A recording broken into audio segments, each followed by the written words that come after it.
hindi magpa-drug test ang Pangulo kasi meron naman siyang drug test dati na 2 minuto.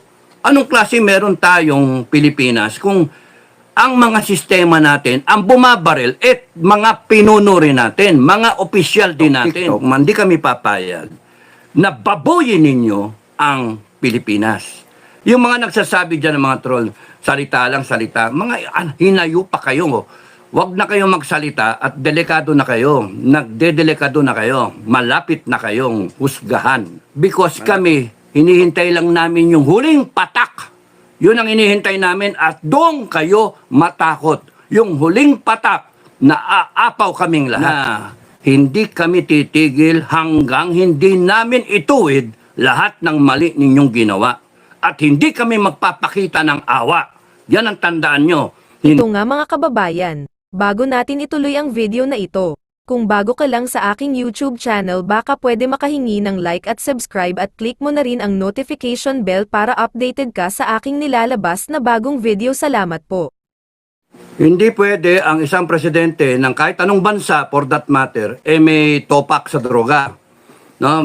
Bangag ang utak. Hindi pwede yun. Saka nakakita. Tapos sila, sila yung iiral. Hindi pwede yun. So, tayo, mga Pilipino na nagkokomento, kami, kayo, we are in that group of sane Filipinos. Yung mga nasa tama ang pag-iisip. Kasi alam natin, teka muna, yung corruption, napapalakpas yun kahit mali, na nagsashrug off lang tayo ng shoulders natin. Yung nakokorrupt yung mga agency, yung mga pa-party-party, okay lang yun siguro, no? Kahit hindi okay, ibig sabihin sa standard natin, meron tayong sinusunod na mga norms ng society, no? Pero pagka yung presidente, ang issue sa kanya, droga, anak ng toko, anong klaseng mga Pilipino meron tayo kung kunyari yung isang parte ng mga Pilipino, dinedepensahan pa, isa, yung iba pinapasinungalingan pa, tarantado daw tong Maharlika at saka si Morales ba? Si Jonathan, Nathan, ano sila? Nagsisinungaling daw. Yung PIDEA nagsasabi walang dokumento. Ang daming ipinupukol. Yun yung issue dun sa drug test na yun, na 2 minuto. PIDEA, mga hinayo pa kayo dyan sa PIDEA, sinusweldohan kayo ng taong bayan. Maling-mali naman na magkakaroon ng merong ganong question mark.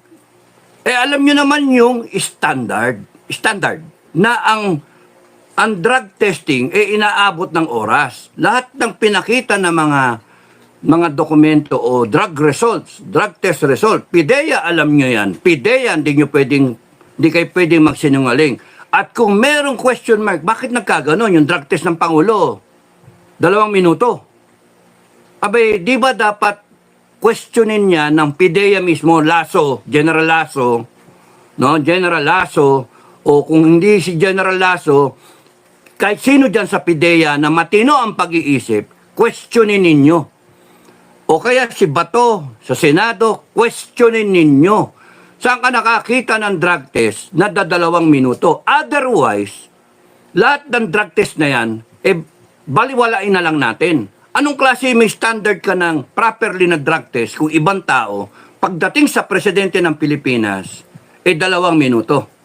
Na dapat ipatawag ninyo, kung PIDEA man o sa Senado, ipatawag ninyo yung doktor, tanungin ninyo yung mga taong involved sa drug testing na yan.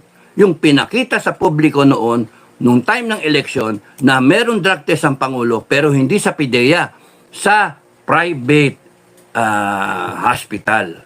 No? Ano yun?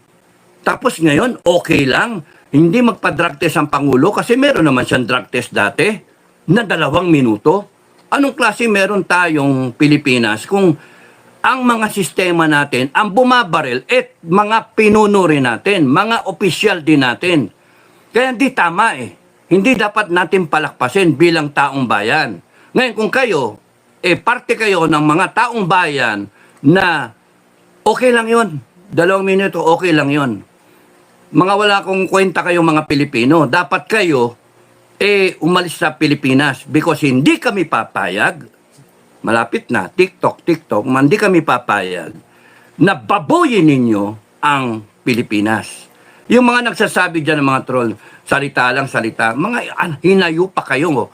Huwag na kayong magsalita at delikado na kayo. Nagdedelikado na kayo. Malapit na kayong husgahan. Malapit na ang reckoning sa inyo. No? Magtapang-tapangan pa kayo. Sa amin, hindi kami nagtatapang-tapangan. Matapang kami talaga. No? Gising kami, gising. Hindi kami pwedeng sipa-sipain lang o api-apihin o utu-utuin o gaguhin because kami, hinihintay lang namin yung huling patak. Yun ang hinihintay namin at doon kayo matakot. Yung huling patak na aapaw kaming lahat. Sinasabi ko sa inyo, warning na yun ha. Kaya kayong mga Pilipino na nagbabadya pa na nagpoprotekta pa sa kamalian, sa katiwalian, sa kagaguhan, sa abuso nitong administrasyon na to, ng mga politiko natin ngayon, maghunos dili kayo. No? Tandaan natin yung mga pangalan ng mga yan, kay senator, kay congressman, kay mga cabinet secretary, kay mga eksperto, kuno-kuno eksperto, may masabi lang para sa ikagaganda ng administrasyon. Panay kayo mga bayaran. Panay kayo mga sipsip, panay kayo mga nakikinabang sa maling ginagawa ng administrasyon na to. Hindi kami natatakot. Patayin nyo isa sa amin? Papalitan kami. Meron babangon. Kasi gising ang mga tao. Yun yung punto. Hindi kami natatakot. At pagka kami umapaw, no? Itaga nyo sa bato. Taga nyo sa bato, hindi yung batong senador. Itaga nyo sa bato, pero kakampi namin yon. Taga nyo sa bato na hindi kami titigil hanggang hindi namin ituwid lahat ng mali ninyong ginawa. At hindi kami magpapakita ng awa. Yan ang tandaan nyo. Hindi kami magpapakita ng awa. Kasi galit na kami. Ginago nyo kami. Binaboy nyo kami. Binaboy nyo yung institusyon. Kaya mga Pilipino, 2 klase lang.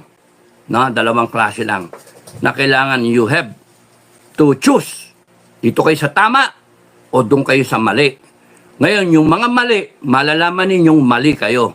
Kasi pagka inusig namin kayo, kaming mga Pilipinong nasa tama, uusigin namin talaga kayo. And we do not care. We do not care kung gaano kayo karami. Kasi alam namin, mas marami kaming matitinong Pilipino.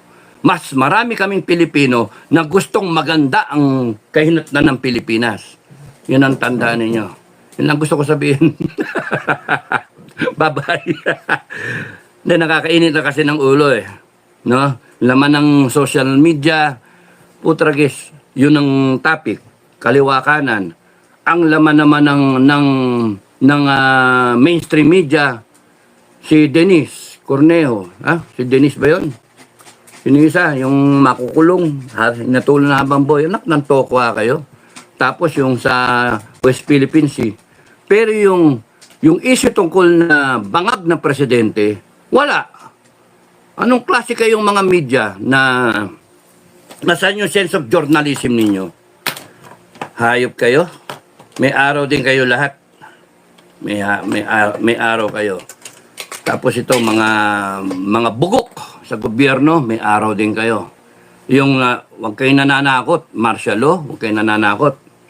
Kasi the moment you declare martial law, you are doomed already. Pagka nag-declare kayo ng martial law. I'm telling you that. Kasi nababasa ko na yung armed forces eh. No? Mag-declare kayo martial law, mahati yung armed forces.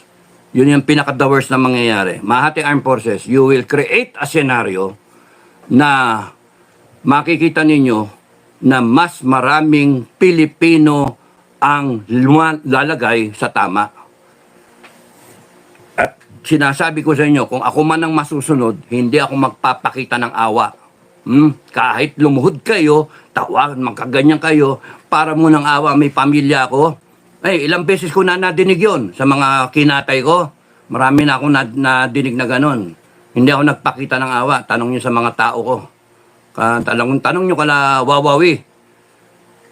Kaya kayo mga Pilipino kayo, meron pa ako sinabihan dyan eh, hindi na dapat dumami yung lahi mo. Kasi galit na talaga ako sa inyo eh. Gago kayo mga Pilipinong walang kakwenta-kwentang pinababayaan. Ang dami nagdudusang Pilipino. Tapos ganyan yung style ninyo. Ang gusto pa ninyo pagtakpan yung kamalian ng isang gago na putragis kayo. Kahit saan ka pumantang parte ng mundo, pag pinag-uusapan na yung leader mo bangag, issue yun. Kaya dapat, ang way out dyan, BBM, ang way out dyan, at lahat ng mga supporter ni BBM, simple lang, di ba? Mag-drug test ka na, BBM.